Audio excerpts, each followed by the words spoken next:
All right, folks, happy Halloween. You know, I usually go live on Friday nights, but this year, being that it's Halloween, I'm going to release this video instead. This is my own video response to my latest VR challenge that week. I will put up here. Of course, don't have to watch that. That's just if you want to kind of go back. And if you're brand new to my channel, you haven't seen these yet, I do these video response challenges for the community where I encourage people to create their own video or at least put in comments how would they respond to this scenario. And this one's definitely less realistic than ones we've done in the past, but it's because of Halloween season. I wanted to do a zombie one just to kind of make things fun. And then if you do a video response challenge and you tag me in it or you invite me as a collaborator or whatever, then I will put you in the community post section of my channel so that my audience can see those and go check out your channel. Just one of the ways that I like to collaborate, partner up with other people in this community. It's been a lot of fun. We've enjoyed doing these. We're going to keep doing them. All right, so my response, let's go into this. So there was like three things in this. You have to get out of the area, right? So in this scenario, you can't bug in along, right? I know most of the time we would bug in, but for this scenario, we said your area has become overrun and it's been recommended that you have to get off the edge. How are you getting off? Vaguely where you're going. I don't expect anybody to ever tell me their bug out locations. And what are they bringing with them? Okay, so first, how am I getting away? Well, we usually keep both of our vehicles charged up, fueled up. Sorry, no, I don't have an EV. I'm not opposed to EVs. I just don't have fueled up at least half a tank. We're always kind of staying on top of that, and that's good prepper thing to do, anyways. So I would load up both vehicles with use much good supplies. You know, like some of our food.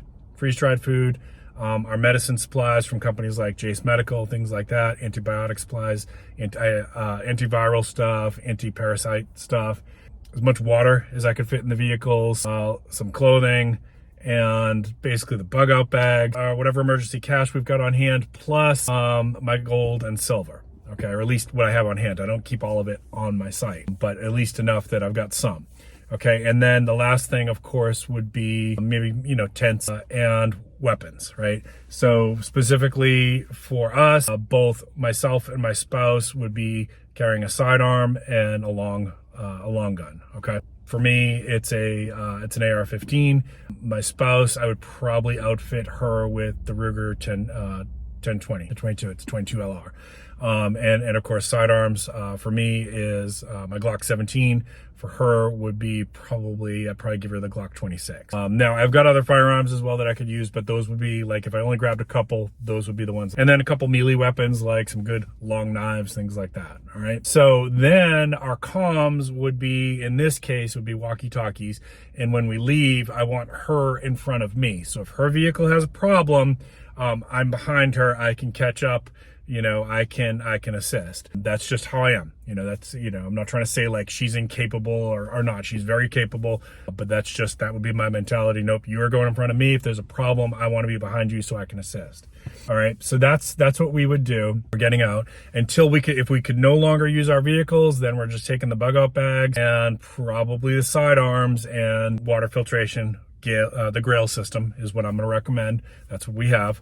At least 2 good first aid kits, you know, some stuff I can make some shelter with, tarp and that kind of stuff. The stuff I normally have in my bug out bag, right? And water's heavy though. That's the thing. You can only carry so much water, so you need a way to filter it, and that would be the Grail. So that's if we could no longer go by vehicle and we had to hoof. So where are we going? Again, I'm going to be real vague about this, but we have a partnership agreement with some very close friends. We would be heading to some friends who live in very rural Appalachia. And if we could get there by vehicle, it's only a few hours. If we have to hoof it, it's probably going to be a couple days. So we're going to be probably doing some camping in the woods, at least a couple nights, right? Like stop for the night and whatnot. It would be a long walk. So I think that's it, right? That would be, where are we going? How are we getting there? And what would we carry? Now, again, I am looking forward to, as I'm filming this, I haven't had a chance to see what you all did to this yet, what your responses are.